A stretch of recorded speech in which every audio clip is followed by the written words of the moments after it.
اور اسے بین الاقوامی بینکوں کا غلام بنانے کے لیے یہ قدم اٹھایا گیا ہے۔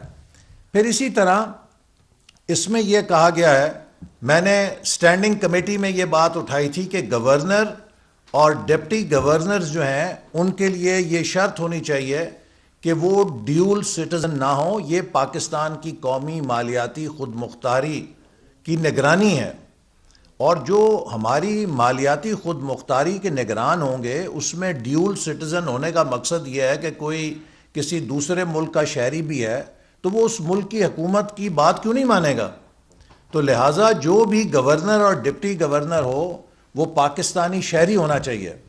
حکومت نے اس میں سے گورنر کے لیے تو رکھ دیا لیکن ڈپٹی گورنر کے لیے نکال دیا۔ اب ڈپٹی گورنر اور جو نان ایگزیکٹو بورڈ ممبرز ہیں وہ ڈیول سٹیزنز ہو سکتے ہیں، یعنی کہ غیر ملکی شہری اب ہماری قومی مالیاتی خود مختاری کے اوپر نگران بن کے بیٹھ سکتے ہیں۔ اسی طرح اس کی جو گورنر کی ٹرم تھی وہ 3 سال کی تھی، اسے حکومت نے کہا کہ ہم نے بڑھا کے 5 سال کے لیے کر دیا ہے، اور 5 سال ایکسٹینڈ بھی ہو سکتی ہے، گویا کہ گورنر صاحب 10 سال کے لیے براجمان رہ سکتے ہیں اپنی کرسی پہ۔ اور انہوں نے کہا کہ ہم نے یہ اس لیے کیا ہے کہ اسٹیبلٹی آف ٹینیور رہے، پالیسیز میں تسلسل رہے۔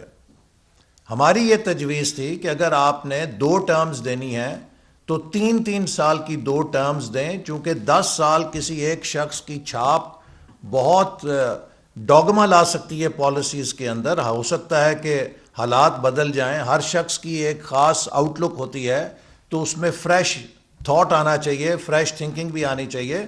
اگر آپ نے 5 سال کرنی ہے تو پھر 1 ٹرم کریں یا 3 سال کی 2 ٹرمز کریں۔ انہوں نے 5 سال کی 2 ٹرمز کی ہیں۔ اب آپ یہ دیکھیے لطیفہ کہ گورنر اسٹیٹ بینک کے لیے تو ضروری ہے کہ وہ 3 سال سے 5 سال کی ٹرم پہ بیٹھے۔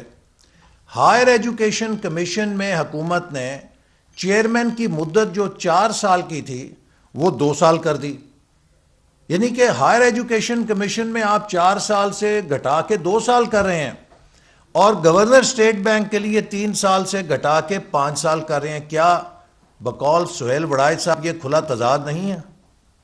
اس سے بڑا تضاد کیا ہو سکتا ہے کہ اعلیٰ تعلیم میں آپ 2 سال کریں اور اسٹیٹ بینک کے گورنر کو خوش کرنے کے لیے 5 سال کریں؟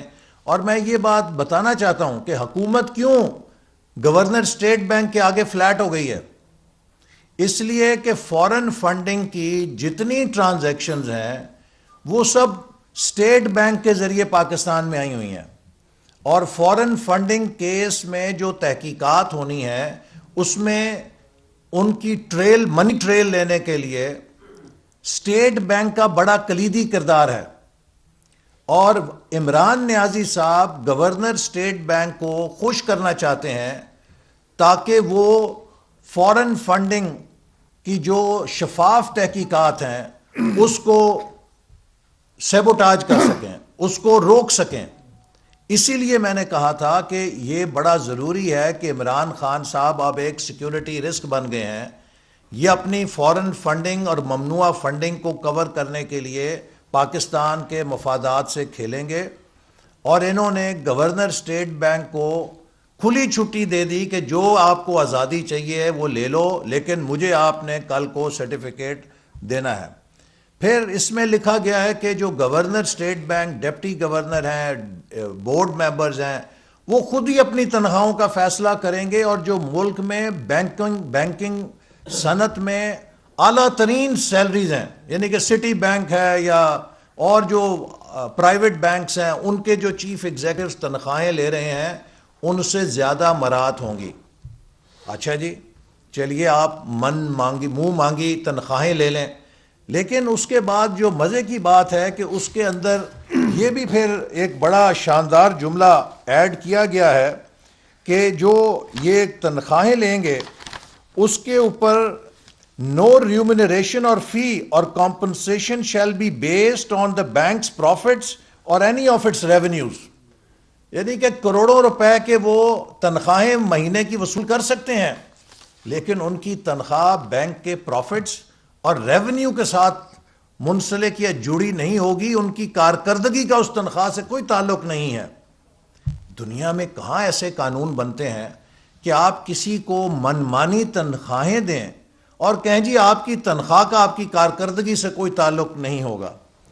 اسی طرح جو کانفلکٹ آف انٹرسٹ ہے، اس میں ہم نے یہ تجویز دی تھی کہ یہ بات لکھی جائے کہ جو گورنر اور ڈیپٹی گورنر ہوں گے جو کہ مذاکرات بھی کرتے ہیں آئی ایم ایف کے ساتھ اور لینڈنگ اداروں کے ساتھ، وہ اپنی ملازمت کے بعد 2 سال کے لیے کسی ایسے ادارے میں ملازمت نہیں کر سکیں گے جس کے ساتھ وہ نیگوسیشنز کرتے رہے ہیں ملک کے لیے، جس کا خاص مقصد ہے کہ world bank, I M F اور ایشین ڈیولپمنٹ بینک، یہ جو بین الاقوامی ادارے ہوتے ہیں، اور بالخصوص آئی ایم ایف کہ جس کے ساتھ وہ مذاکرات کرتے ہیں، اور پھر وہ ادارے کہ جن کو وہ ریگولیٹ کرتے ہیں، ان میں ملازمت کے لیے 2 سال کی پابندی ہونی چاہیے۔ آپ دیکھیے کہ انہوں نے کیا خوبصورتی سے گورنر صاحب نے کیا ہے کہ انہوں نے یہ چیز تو رہنے دی کہ جی 2 سال وہ کسی ایسے ادارے میں نوکری نہیں کر سکیں گے اسٹیٹ بینک کی ملازمت کے بعد جن اداروں کو انہوں نے ریگولیٹ کیا ہے، اور جن اداروں سے وہ نیگوشیٹ کرتے رہے ہیں پاکستان کے لیے بین الاقوامی اداروں سے، وہ نکال دی شک۔ یعنی کہ گورنر صاحب نے اسٹیٹ بینک کی گورنری کے بعد اپنی آئی ایم ایف میں نوکری پکی رکھی ہے کہ یہاں سے بریف کیس اٹھائیں گے اور آئی ایم ایف میں جا کے دوبارہ اپنی کرسی پہ بیٹھ جائیں گے۔ یا جو ڈپٹی گورنر صاحب آئے ہیں اسٹیٹ بینک کے ذریعے ملک میں اپنا ہٹ مین کا کام کر کے یہاں سے جائیں گے اور آئی ایم ایف کے اندر اپنے دفتر میں جا کے دوبارہ بیٹھ جائیں گے۔ آپ مجھے بتائیے کہ یہ اس طرح کے قانون دنیا کا کون سا خود مختار ملک بناتا ہے کہ جو یہاں پر ہم ایک بنایا ہے۔ اسی طرح آڈیٹر جنرل کا آڈٹ رکھا گیا ہے، لیکن ساتھ ہی یہ لکھ دیا گیا ہے کہ جو آڈیٹر جنرل کا آڈٹ ہے اس کا کوئی کانسیکوینس نہیں ہوگا کسی ایکشن یا پالیسی کے اوپر۔ تو بھئی آپ نے ضرور پیسے ضائع کرنے آڈٹ کرانے کے اوپر، یعنی کہ ان کا جو آڈٹ ہوگا اس کا بھی کوئی ریلیونس نہیں ہو گیا۔ اور پھر public and non public confidential information state bank کسی بین الاقوامی ایجنسی یا ادارے کے ساتھ شیئر کر سکے گا۔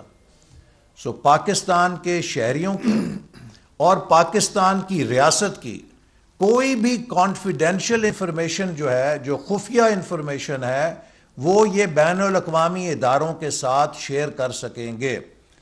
اسی طرح پارلیمنٹ جو ہے وہ اسٹیٹ بینک کی اجازت کے بغیر اسٹیٹ بینک سے متعلق کوئی قانون سازی نہیں کر سکے گی، یعنی کہ پارلیمنٹ پہ بھی قدغن لگا دی گئی، اس کی خود مختاری پہ قدغن لگا دی گئی، اور پھر اسٹیٹ بینک کے سارے لوگوں کو ایک بلینکٹ انڈیمنٹی دے دی کہ جو ہاٹ منی کے اندر انہوں نے اسکینڈل کیا ہے 13.25% پہ لے جا کے اپنے لوگوں سے پیسے لائے، ان کو ریوارڈز دیے اور پاکستان کے مہنگے قرضے لیے، کل کو کسی قسم کے ان کے اقدام کی کوئی تحقیق، کوئی تفتیش نہیں ہو سکتی۔ وہ سیاہ کریں وہ بھی جائز ہے، وہ سفید کریں وہ بھی جائز ہے، اور جو سیاستدان ہیں، جو حکومت کے لوگ ہیں، وہ نیب کو بھگتیں گے، وہ پیشیاں بھگتیں گے، چاہے وہ کتنی دیانتداری سے کام کرتے رہے ہوں، لیکن اسٹیٹ بینک والے اربوں روپے کا ٹیکہ لگا دیں، ان کو کوئی سوال نہیں پوچھ سکے گا۔ اب یہ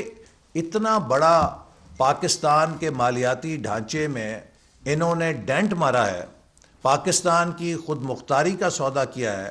اس قانون کو حکومت نے کئی مہینے آئی ایم ایف کے ساتھ بحث کی ہے، اور ہمیں انہوں نے ایک دن نہیں دیا۔ اسٹینڈنگ کمیٹی کا میں ممبر تھا، میں نے منتیں کی کہ شکوار اس پہ بحث ہونی چاہیے، وہاں سے بلڈوز کر کے نکالا گیا، اور میرا جو ایک نوٹ آف ڈسینٹ ہے وہ اس میں شامل ہے۔ اور جب قومی اسمبلی میں آیا تو ابھی آپ کو اسپیکر صاحب بتائیں گے کہ کس طرح رولز کو سسپینڈ کر کے وہاں سے بلڈوز کر کے پارلیمنٹ کی دھجیاں بکھیر دی گئی ہیں کہ ایک ایسا مسئلہ جو پاکستان کی خود مختاری کا تھا، وہاں پہ کسی ممبر کو اجازت نہیں دی گئی کہ وہ اس پہ بات چیت کر سکے۔ لہٰذا میں یہ کہوں گا آخر میں کہ یہ ایک پاکستان کی مالیاتی خود مختاری کا جو سودا ہونے جا رہا ہے، میں تمام سینیٹر حضرات سے اپیل کروں گا کہ وہ اپنے قومی فرض کی روشنی میں اس کا جائزہ لیں، چونکہ قومی اسمبلی سے حکومت نے اس کو بلڈوز کیا ہے۔ میں امید کرتا ہوں کہ سینیٹرز اور سینٹ آف پاکستان جو فیڈریشن کی علامت ہے وہ اس قانون کے اوپر بریک لگائے گی اور اس پہ نظر ثانی کرے گی۔ اب میں اسپیکر سابق جناب ایاز صادق صاحب سے آپ کو درخواست کروں گا کہ بتائیں کہ کس طرح جو کچھ 13 جنوری کو ہوا ہے اس کی پاکستان کی پارلیمانی تاریخ میں کوئی نظیر نہیں بنی۔ بسم اللہ الرحمن الرحیم۔ میں اپنے آپ کو ریسٹرکٹ کروں گا صرف پارلیمنٹری پریکٹس کے حوالے سے، کیونکہ احسن اقبال صاحب نے بہت تفصیلی ایک ایک شق کے حساب سے آپ کو بتا دیا۔ سب سے پہلے تو میں اسد عمر صاحب کے جو ان کے پوسٹر بوائے تھے، جو کہ وزیر خزانہ سن رہے تھے کہ جب بھی تحریک انصاف آئی وہ وزیر خزانہ بنے، وہ 9 مہینے میں تو ڈیلیور نہیں کر سکے اور پھر انہیں نکالا گیا یا انہوں نے سرنڈر کر دیا، یہ وہ خود بہتر جانتے ہیں۔ مگر انہوں نے ہاؤس میں کھڑے ہو کے یہ کہا کہ آخری بجٹ جو مسلم لیگ نون کی حکومت میں پاس ہوا تھا تو اس میں اسپیکر صاحب آپ یہاں بیٹھے ہوئے تھے، باقی سارے باہر بیٹھے ہوئے تھے۔ اب 8 سال گزر گئے ان کو پارلیمنٹ میں بیٹھے ہوئے، انہیں یہ نہیں پتا کہ اسپیکر نہ حکومت کو پارلیمنٹ میں لاتا ہے، نہ اپوزیشن کو لاتا ہے اور نہ باہر بھیجتا ہے۔ اس کا کام ہے پروسیڈنگز کنڈکٹ کرنا، اس کا کام پارٹی بننا نہیں۔ تو شاید اسد عمر صاحب شاید بڑے ہوں گے تو تب سیکھیں گے، اب 8 سال میں تو سیکھ نہیں سکے۔ جب کوئی ایک بل آتا ہے جس طرح یہ اسٹیٹ بینک کا آیا اور جو ان کا منی بل آیا، اس کے اوپر جو امینڈمنٹس موو ہوئی ہوتی ہیں تو امینڈمنٹس میں 4 یا 5 لوگ بھی ہو سکتے ہیں، زیادہ بھی ہو سکتے ہیں۔ ایک موو کرتا ہے، موو کرنے کے بعد وہ جب یہ موو کر لیتا ہے تو وہ اس کے سیلینٹ فیچرز بتاتا ہے اور 1-2 منٹ میں باقی ممبران بھی کر سکتے ہیں۔ چلیں، انہوں نے اجازت نہیں دی کہ ایک شک کے اوپر، ایک امینڈمنٹ کے اوپر ایک ممبر بولے گا، ایک ممبر بول لیا۔ اس کے بعد وزیر خزانہ نے اس کا جواب دینا ہوتا ہے، وہ جواب دیتے ہیں۔ وہ جواب جو دے رہے تھے وہ بھی آپ لوگوں نے شاید لائیو ٹیلی کاسٹ میں دیکھا ہوگا کہ وہ کیا جواب دے رہے تھے۔ اس کے بعد ووٹ چیلنج ہو سکتا ہے، وائس ووٹ چیلنج ہوتا ہے، اور وائس کے بعد کاؤنٹ ہوتا ہے، کاؤنٹ بھی کیا جا سکتا ہے، تو جس میں ممبران کھڑے ہوتے ہیں جنہوں نے وہ امینڈمنٹ دی ہوتی ہے، ان کی گنتی ہوتی ہے، اور جو گورنمنٹ کی سائیڈ ہے وہ بیٹھی ہوتی ہے، پھر گورنمنٹ کی سائیڈ کھڑی ہوتی ہے، اپوزیشن بیٹھ جاتی ہے، پھر ان کی کاؤنٹ ہوتی۔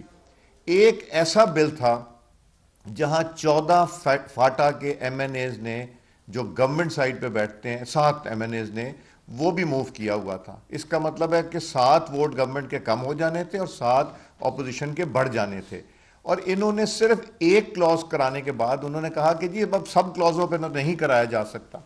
میں بھی 2002 سے پارلیمنٹ میں ہوں، احسن صاحب تو میرے سے بھی پہلے کہ پارلیمنٹ میں بیٹھے ہیں۔ اگر چیلنج ہو ووٹ تو ہر امینڈمنٹ کے اوپر بھی اگر کھڑے کرنے کی ریکویسٹ ہو، چیلنج کیا جائے، تو یہ روایت بھی ہے اور قانون بھی یہی ہے کہ آپ ان کو موقع دیتے ہیں۔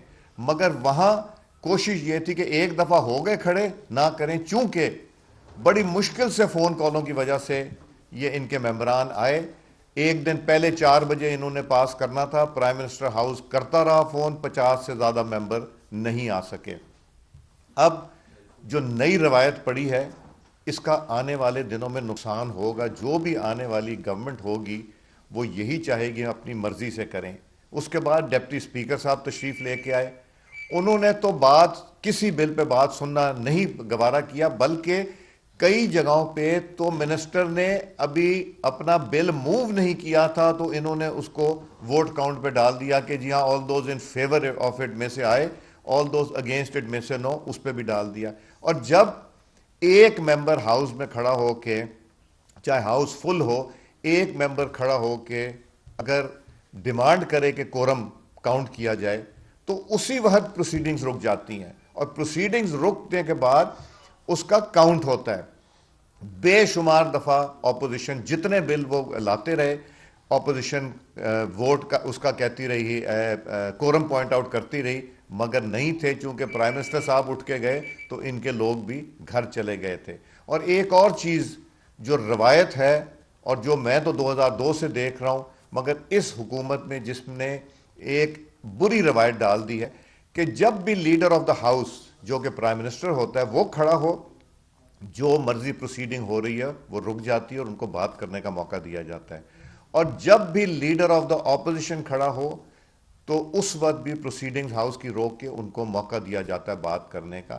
یہ روایت اب ختم ہو چکی ہے، چونکہ لیڈر آف دا اپوزیشن بات نہیں کر سکتے، صرف پرائم منسٹر کر سکتے ہیں۔ یہ آنے والے نئے پارلیمنٹس کے لیے یہ مشکل ہو گئی ہے کہ لیڈر آف دا اپوزیشن اپنی بات کر سکے، یہاں تک کہ ایک کانسٹیٹیوشنل امینڈمنٹ میں لیڈر آف دا اپوزیشن کھڑے ہو گئے تھے تو میں نے ان کو بھی بات کرنے کی اجازت دی تھی، 5 منٹ بات کی، ختم ہو گئی، آگے چل گئے۔ یہ چاہتے نہیں کہ ڈیبیٹ ہو، یہ چاہتے نہیں کہ ڈسکشن ہو، یہ چاہتے نہیں کہ کسی چیز پہ تنقید ہو، مگر یہ جو کچھ چاہتے ہیں اس سے تو اس پارلیمان کا بدترین 13 تاریخ کا 13 جنوری 2022 میں بدترین دن تھا جو میں نے دیکھا۔ دکھ ہوا، تکلیف ہوئی، آنے والی نسلوں نے اگر یہی، بیکاز پارلیمنٹ چلتی کانسٹیٹیوشن سے، رولز آف بزنس سے اور پاسٹ پریکٹسز سے کہ پہلے ہم کیا کرتے رہے، اور پاسٹ پریکٹسز تو یہ دیکھی جاتی ہیں کہ ڈفرینٹ پارلیمنٹس کیا کرتے ہیں اور ہم کیا کرتے رہے۔ اگر ہم نے یہ دیکھنا شروع کر دیا آنے والی پارلیمنٹ میں کہ لیڈر آف دا اپوزیشن کو اسپیکر نے اجازت نہیں دی تھی اور اس کو پاس پریکٹس میں گنا گیا، تو اللہ حافظ ہے اس پارلیمنٹ کا۔ اتنی بری روایت کبھی بھی نہیں پڑی تھی۔ شکریہ۔ سردار صاحب یہاں پر اگر بات کریں، آپ نے حکومت ناکام ہو چکی ہے، لیکن جب ہم یہاں پر ایسن صاحب بات کرتے ہیں کہ ایک طرف حکومت ناکام ہونے کی آپ بات کریں، اپوزیشن کا کردار آپ کو نہیں لگتا کہ اس سے بھی زیادہ دیکھیے ناکام ہے؟ اپوزیشن جو ہے وہ اپنا کردار ادا کر رہی ہے۔ اپوزیشن کے پاس توپ نہیں ہوتی کہ جس سے اس نے جا کے حکومت کو ختم کرنا ہے۔ اپوزیشن کے پاس نمبر نہیں ہوتے جس سے اس نے کسی بل کو شکست دینی ہے، کیونکہ اگر اس کے پاس نمبر ہوں تو وہ حکومت میں ہو، وہ اپوزیشن میں نہ ہو۔ اپوزیشن کا یہ فرض ہے کہ وہ حکومت کی ناکامیوں کو اجاگر کرے۔ اپوزیشن کا یہ فرض ہے کہ وہ عوام کو حکومت کی جو اقدامات ہیں ان کے منفی اثرات سے آگاہ کرے اور ان کو موبلائز کرے۔ اپوزیشن کے کردار کا سب سے بڑا سرٹیفکیٹ یہ ہے کہ پاکستان کے عوام نے خانے وال میں مسلم لیگ نون کو جتوایا، پاکستان کے عوام نے لاہور میں مسلم لیگ نون کو جتایا، پاکستان کے عوام نے ڈسکا میں مسلم لیگ نون کو جتوایا، انہوں نے وزیر آباد میں مسلم لیگ نون کو جتایا، انہوں نے خیبر پختونخوا کے نوشہرہ میں بھی مسلم لیگ نون کو جتایا، اور اسی طرح جو حالیہ بلدیاتی انتخابات ہوئے خیبر پختونخوا میں، اس میں پی ڈی ایم کی جماعتیں اور خاص طور پہ جے یو آئی کو کامیاب کیا اور پی ٹی آئی کو عبرتناک شکست دی۔ اسی طرح اس سے پہلے جو کنٹونمنٹ بورڈ کے انتخابات ہوئے تھے ان میں مسلم لیگ نون کو شاندار کامیابی دی۔ اگر اپوزیشن کی کارکردگی اچھی نہ ہوتی تو وہ عوام کی حمایت اور تائید کیسے حاصل کر رہی ہوتی؟ یہ ہماری اس کردار، اپوزیشن کے کردار کی نشانی ہے کہ عوام سے ہمیں حمایت جو مل رہی ہے اس میں کمی نہیں ہوئی، اضافہ ہو رہا ہے۔ یہ سب کچھ تو عوام نے کر دیا، جب ان کے اندرونی اختلافات بھی سامنے آ گئے، گورنمنٹ بینچز کے ہر چیز ہو گئی، آپ نے بھی لمبی چوڑی چارج شیٹ ان کے خلاف کر دی، تو اپوزیشن کیا کر رہی ہے؟ اپوزیشن صرف ڈیڑھ دیتے ہیں، وہ بھی لمبی کر رہی ہے۔ ہاں، اپوزیشن مسلسل پچھلے 3 سال سے اس حکومت کا مقابلہ کر رہی ہے۔ ہم نے جھوٹے مقدموں کا سامنا کیا ہے، ہم نے جیلوں کا سامنا کیا ہے، ہم نے عوام کے احتجاج کے ذریعے ان کا سامنا کیا ہے، اور اب بھی کر رہے ہیں۔ اور انشاءاللہ تعالی جو پی ڈی ایم نے کال دی ہے 23 مارچ کو عوامی مارچ کی، وہ پاکستان کے اندر ایک تبدیلی کی انشاءاللہ مارچ ہوگی۔ تو اپوزیشن تو ان کے سامنے ڈٹی ہوئی ہے، ان کے جبر کے آگے ڈٹی ہوئی ہے، ان کے جھوٹ اور ان کے جو ظلم ہے اس نے ہمارے کسی قدموں میں لغزش نہیں پیدا کی۔ تو آپ اس سے زیادہ کیا چاہتے ہیں کہ اب سزائے موت پہ چڑھ جائے اپوزیشن؟ سزائے موت کے قیدیوں سے تو ہوئے ہیں آپ۔ سردار صاحب آپ سے اور احسن صاحب آپ سے علیحدہ کوسچن ہے۔ سردار صاحب آپ سے یہ سوال ہے کہ آپ کے پرانے دوست کے ہی، اور وہ بھی آپ کے دوست ہیں پرویز خٹک صاحب نے جو عمران خان کے سامنے کھڑے ہوئے ہیں، کیا کسی کے اشارے پر کی ہے یا انہوں نے اپنے ضمیر کی آواز کے ساتھ کھڑے ہیں؟ دوسرا سوال احسن صاحب کا وہ ہے، اس کا جواب دے دیجیے گا، سوال میں پٹ کر دیتا ہوں